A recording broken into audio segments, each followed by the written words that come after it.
নমস্কাৰ বন্ধু বান্ধৱীসকল, ঘৰুৱা দিহালৈ স্বাগতম জনাইছোঁ। 172 বছৰৰ পাছত শাওন পূৰ্ণিমাৰ দুৰ্লভ মহাসংযোগত এই ৰাশিয়ে ৰজাৰ দৰে দিন অতিবাহিত কৰিব। বন্ধু বান্ধৱীসকল, শাওন মাহৰ পূৰ্ণিমা তিথিৰ বিশেষ মহত্ব আছে। এই পূৰ্ণিমাক ৰাশি পূৰ্ণিমা বুলি কোৱা হয়। এই দিনা পবিত্ৰ নদীত স্নানৰ লগতে দান পুণ্যৰ বিশেষ মহত্ব আছে। পূৰ্ণিমা তিথি আৰম্ভ হ'ব 11 আগষ্ট ৰাতিপুৱা 10:38 আৰু সমাপ্ত হ'ব 12 আগষ্ট ৰাতিপুৱা 7:05। এই দিনা বহুতো দুৰ্লভ মহাসংযোগৰ নিৰ্মাণ ঘটিছে। আয়ুষ্মান যোগ, ৰবি আৰু সৌভাগ্য যোগৰ লগতে মহালক্ষ্মী যোগো মিলিছে। এই দুৰ্লভ মহাসংযোগৰ ফলত কেইটামান ৰাশিয়ে ৰজাৰ দৰে দিন অতিবাহিত কৰিব। মা লক্ষ্মীৰ কৃপাত এওঁলোকৰ ভাগ্যৰ দুৱাৰ খোল খাব। বন্ধু বান্ধৱীসকল, আজিৰ এই ভিডিঅ'ত সেই ভাগ্যশালী ৰাশিকেইটাৰ বিষয়ে ক'ম, লগতে এই ৰাশিৰ জাতক জাতিকাৰ কি কি লাভ হ'ব সেয়াও ক'ম। যদিহে ভিডিঅ'টো চাই ভাল লাগে এটা লাইক কৰিবলৈ নাপাহৰিব।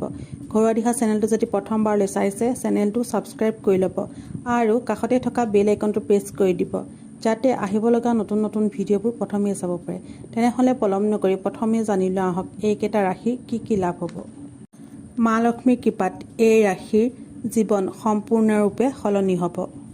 শাওন পূৰ্ণিমাৰ দিনাৰ পৰাই এই ৰাশিৰ ভাগ্য উদয় হ'ব। এই ৰাশিৰ জাতক জাতিকাৰ আকস্মিক ধন লাভৰ পূৰ্ণ সম্ভাৱনা আছে। আৰ্থিক দিশ আগতকৈ যথেষ্ট মজবুত হ'ব। ধনৰ অভাৱত কোনো কাম আধৰুৱা হৈ নাথাকে। এই ৰাশিৰ জাতক জাতিকাৰ যিসকলে ব্যৱসায় কৰে তেওঁলোকে ব্যৱসায়ত বিস্তাৰ দেখা পাব।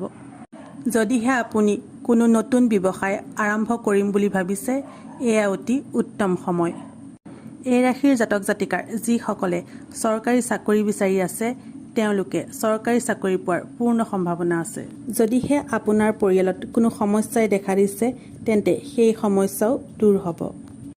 এই ৰাশিৰ জাতক জাতিকাই স্বাস্থ্যৰ ক্ষেত্ৰত ভাল প্ৰতিফলন দেখা পাব। সমাজত মান সন্মান বাঢ়িব, লগতে ঘৰলৈ সুসমৃদ্ধি আহিব।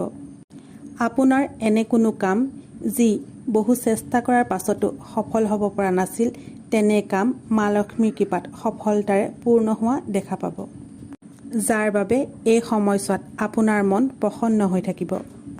এই ৰাশিৰ জাতক জাতিকাৰ দাম্পত্য জীৱন সুখৰ হ'ব আৰু যিসকল প্ৰেমৰ সম্বন্ধত আছে তেওঁলোকৰ সম্বন্ধ আৰু অধিক মজবুত হ'ব। মুঠৰ ওপৰত এই ৰাশিৰ জাতক জাতিকাই শাওন পূৰ্ণিমাৰ পৰাই ৰজাৰ দৰে জীৱন অতিবাহিত কৰিব পাৰিব।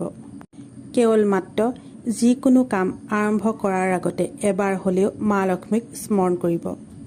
এই সময়ছোৱাত আপুনি আপোনাৰ খঙক কণ্ট্ৰল কৰিব আৰু কথা কওঁতে অলপ সাৱধান হ'ব। এতিয়া জানো আহক সেই ভাগ্যশালী ৰাশিকেইটাৰ বিষয়ে। প্ৰথমটো ৰাশি হৈছে মিথুন ৰাশি, কুম্ভ ৰাশি, কন্যা ৰাশি, বৃষ ৰাশি আৰু কৰ্কট ৰাশি। বন্ধু বান্ধৱী